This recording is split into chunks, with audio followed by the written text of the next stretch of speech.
เจียวถั่วเน่าเด้อสูตรอุดมไส้เด้อมียังแด่ผสมอยู่ข้างในพริกเผาพริกจี้แล้วก็กระเทียมโอ้ยน้ำมะขาม น้ำมะขามอ่อน ใส่อย่างอื่นก็ได้เลยน้ำส้มไว้มียังแด่ที่เขามักใส่เอาบ้านเฮากับซุมโป้ยหรือว่านี่ก็เป็นเจี๊ยบก็ได้ซุมพอดีเอามะขามนี่ก็ถือว่าสุดยอดเลยล่ะแซ่บ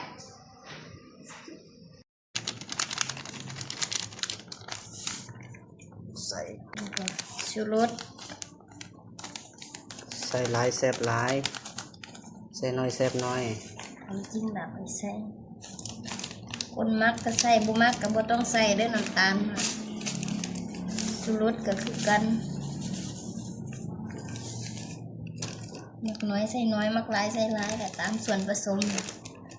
มักแบบเค็มกับปรุงเค็มมักแบบจางกับปรุงจาง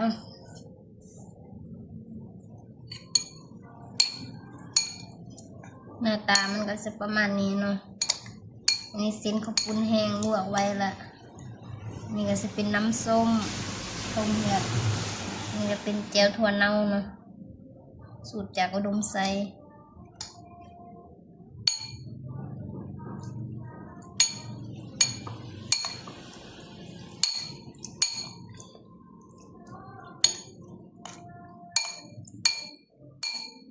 กินมันก็จะมีกลิ่นหอ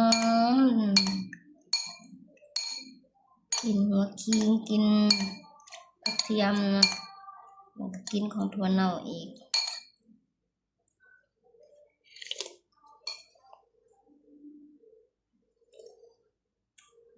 เสร็จ